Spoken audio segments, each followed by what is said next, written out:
Morning. Good morning, Trevor.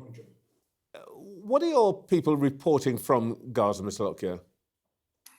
Well, just last night I was in contact with some of our team who've been working in the Nasser Hospital, which is in the Khan Yunis area of Gaza. This is the hospital with whom a pediatrician has been working for several months now, and was told during her shift just yesterday that 9 of her 10 children were killed by an airstrike. Our team on the ground was saying that not only were the bodies of her children delivered to her while she was on shift, not only were they burnt, but they were describing them as charcoaled.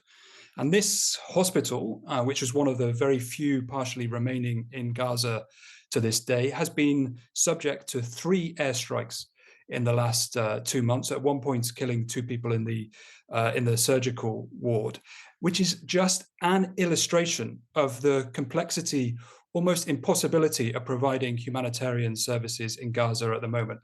Hospitals and medical facilities in the north, there's no public hospitals open in the north anymore. And we're seeing the weaponization of humanitarian assistance. We're seeing the restriction of the basic essentials of life, such as water and electricity, preventing and further increasing the intolerable situation of this deliberate humanitarian catastrophe which is ongoing in Gaza.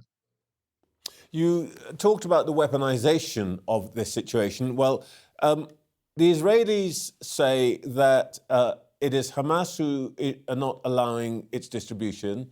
The Palestinians say that it is the Israelis who are not allowing relief in.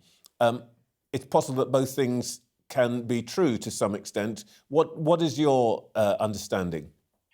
Well, Gaza has been under the biggest siege and the most airtight siege that we've seen since this conflict started over the last 2 months. Well, if you look at provision of humanitarian assistance into Gaza, it's roughly in 2 phases.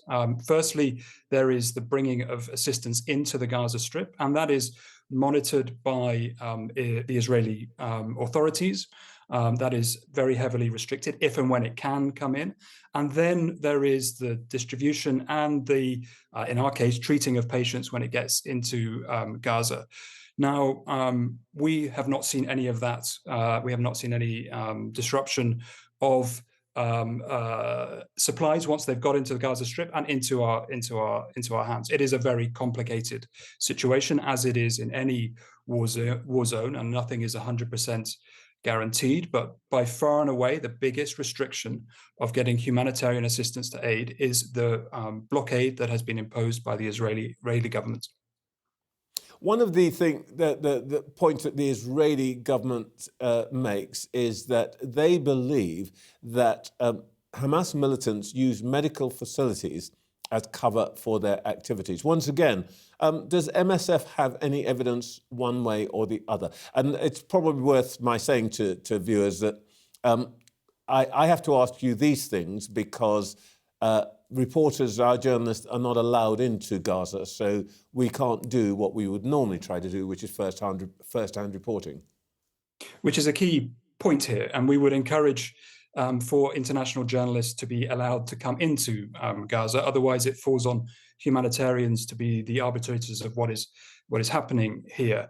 What I will say is that we are seeing the destruction of medical facilities, the destruction of the basic fabrics of life in Gaza. If there is anything to the contrary, then I would please encourage anybody to put that on their table and to show the world the evidence of that.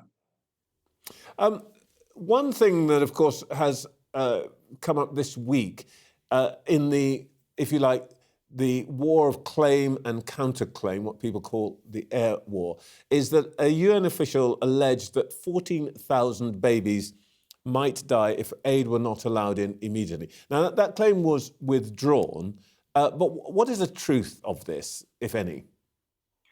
Well, the truth is that food, water, medical assistance is highly restricted, almost totally restricted over the last 2 months. And the only thing that is reliably getting into Gaza are bombs and airstrikes and tanks.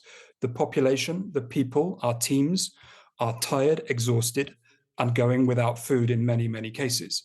So there are many, many examples of children, parents suffering from malnutrition. The situation is absolutely critical. It is essential that the relentless bombing stops and there is a flood of unrestricted aid coming into Gaza so humanitarians can do their work.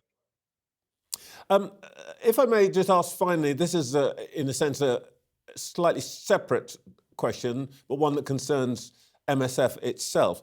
A member of the Irish rap band NECAP is being charged with terrorism offences. The band has offered MSF a donation of £30,000 raised from its recent concerts for its work in Gaza. Is MSF planning to accept that donation? I don't know the specifics of that donation, but all donations that we take go through a very rigorous vetting process. We are an organization which is funded by 98% of our funding is via private donors. We have 7.3 million private donors around the world who want to work and support the work we do. And we're always very careful to ensure that we go through a very rigorous process to ensure that any donations that we do get meet the highest standards. Christopher Lockyear, thank you so much for your time this morning. Thank you.